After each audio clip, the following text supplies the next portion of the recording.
ಗುರು ರಾಘವೇಂದ್ರ ಸ್ವಾಮಿಗಳು ಹಿಂದೂ ಧರ್ಮದ ಮಹಾನ್ ಸಂತರು. ಅವರು ಮಧ್ವಾಚಾರ್ಯರ ಅನುಯಾಯಿಯಾಗಿ ಮಧ್ವ ಮತದ ದ್ವೈತ ಸಿದ್ಧಾಂತವನ್ನು ಪ್ರತಿಪಾದಿಸಿದ್ದಾರೆ. ಶ್ರೀ ಗುರು ರಾಘವೇಂದ್ರರು ರಾಯರೆಂದು ಪ್ರಸಿದ್ಧಿಯಾಗಿದ್ದಾರೆ.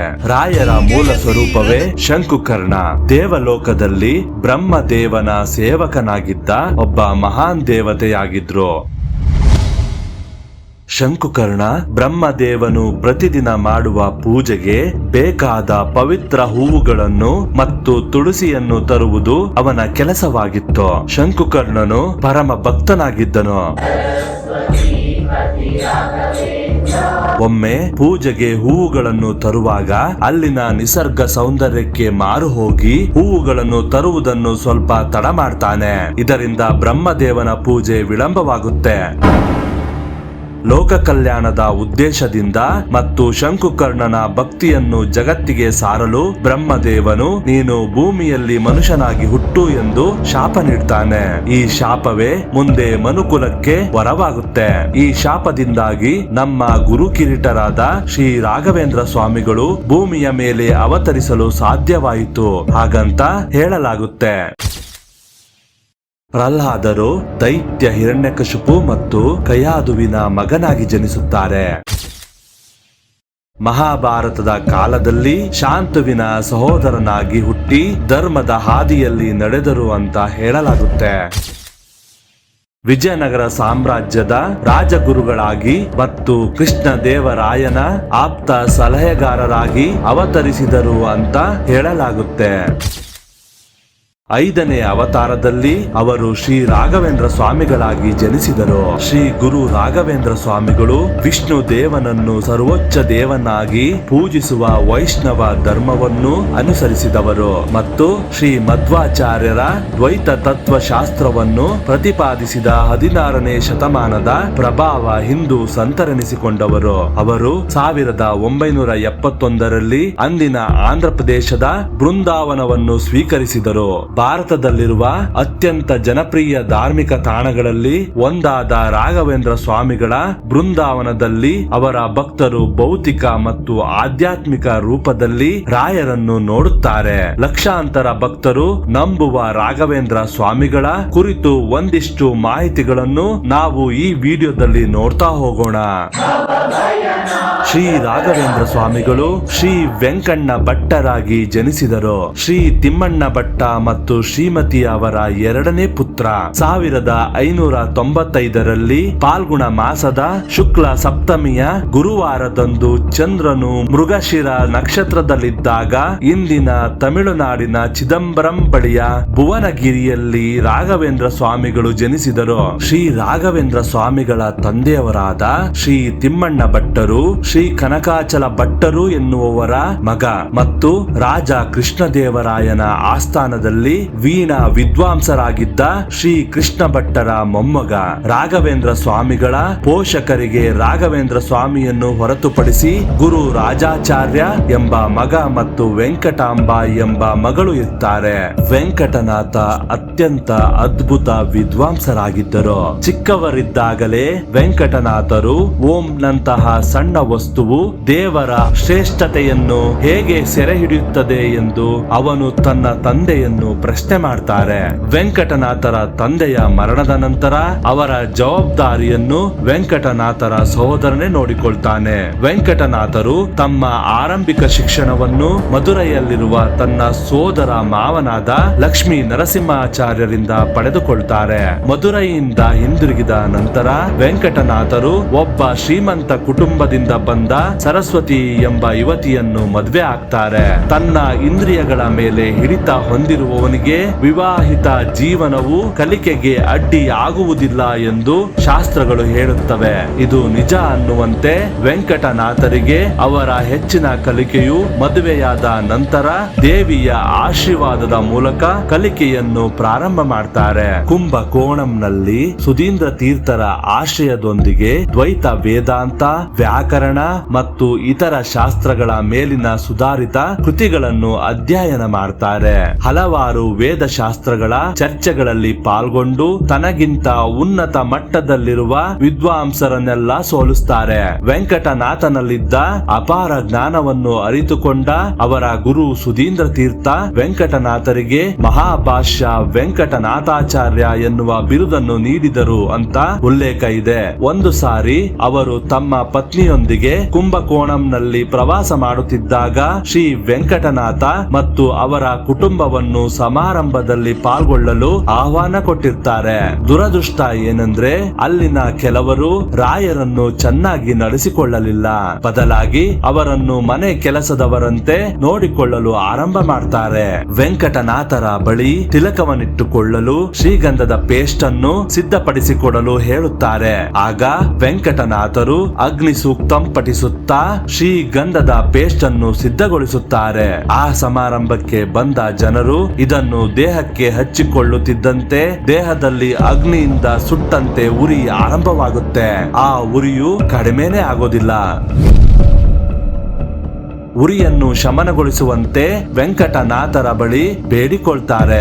ಆಗ ವೆಂಕಟನಾಥರು ವೈದಿಕ ಮಂತ್ರಗಳನ್ನು ಪಠಿಸುತ್ತಾ ಮತ್ತೊಮ್ಮೆ ಶ್ರೀಗಂಧದ ಪೇಸ್ಟ್ ಅನ್ನು ಸಿದ್ಧಗೊಳಿಸುತ್ತಾರೆ. ಮತ್ತೆ ಅದನ್ನು ದೇಹಕ್ಕೆ ಹಚ್ಚಿಕೊಂಡ ನಂತರ ಅವರ ದೇಹದ ಉರಿ ಕಡಿಮೆಯಾಗುತ್ತೆ. ವೆಂಕಟನಾಥರ ಶಕ್ತಿ ಮತ್ತು ಭಕ್ತಿಯ ಬಗ್ಗೆ ತಿಳಿಯದೆ ತಾವು ಮಾಡಿದ ತಪ್ಪಿಗೆ ಕ್ಷಮೆ ಕೇಳ್ತಾರೆ. ಹೀಗೆ ಅವರ ಜೀವನವು ದೇವರ ಆರಾಧನೆ ಮತ್ತು ಮಾನವೀಯತೆಯ ಸೇವೆ ಕಳಿತಾ ಇರುತ್ತೆ. ಅದೇ ಸಮಯಕ್ಕೆ ಆಧ್ಯಾತ್ಮಿಕ ಗುರುಗಳಾದ ಶ್ರೀ ಸುಧೀಂದ್ರ ತೀರ್ಥರು ಅವರ ಮಠಕ್ಕೆ ಉತ್ತರಾಧಿಕಾರಿಯನ್ನು ಹುಡುಕ್ತಾ ಇರ್ತಾರೆ. ಅವರ ನಂತರ ಮಠಾಧೀಶರಾಗಲು ಶ್ರೀ ವೆಂಕಟನಾಥನೇ ಸೂಕ್ತ ವ್ಯಕ್ತಿ ಎಂದು ದೇವರು ಅವರ ಕನಸಿನಲ್ಲಿ ಸೂಚನೆ ನೀಡ್ತಾನೆ.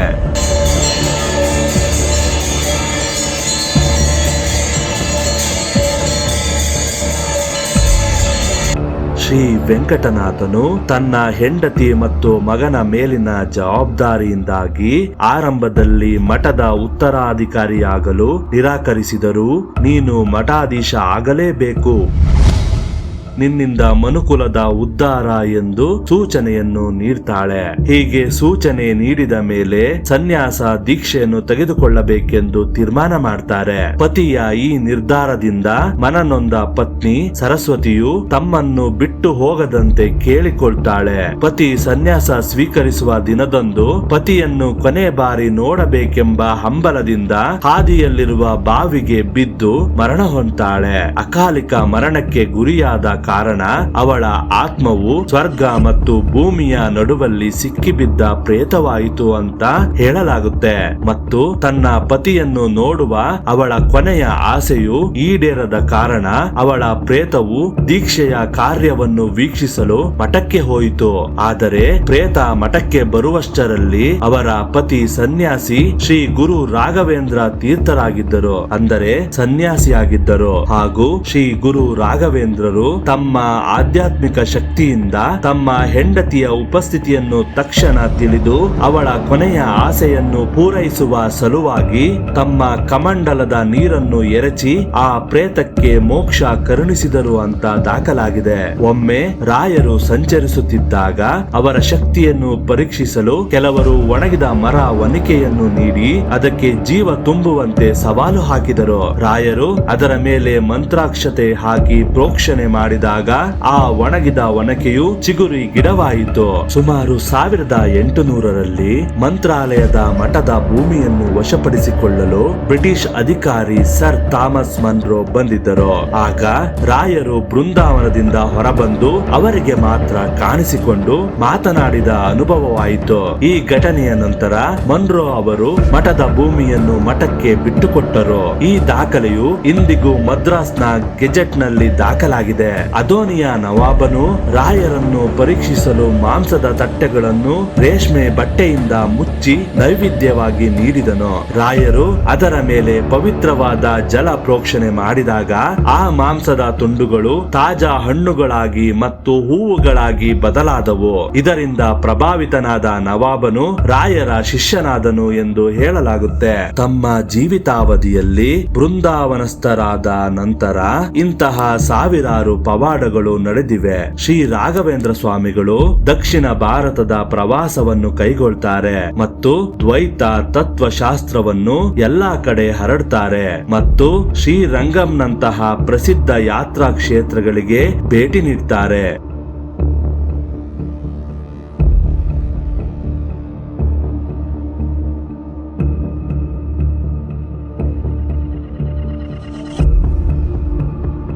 ಭಗವಾನ್ ರಾಮ ರಾವಣನ ವಿರುದ್ಧ ಹೋರಾಡುವ ಮೊದಲು ಸ್ವತಃ ಸ್ಥಾಪಿಸಿದ ಶಿವಲಿಂಗವನ್ನು ಬಹಿರಂಗಪಡಿಸುತ್ತಾರೆ.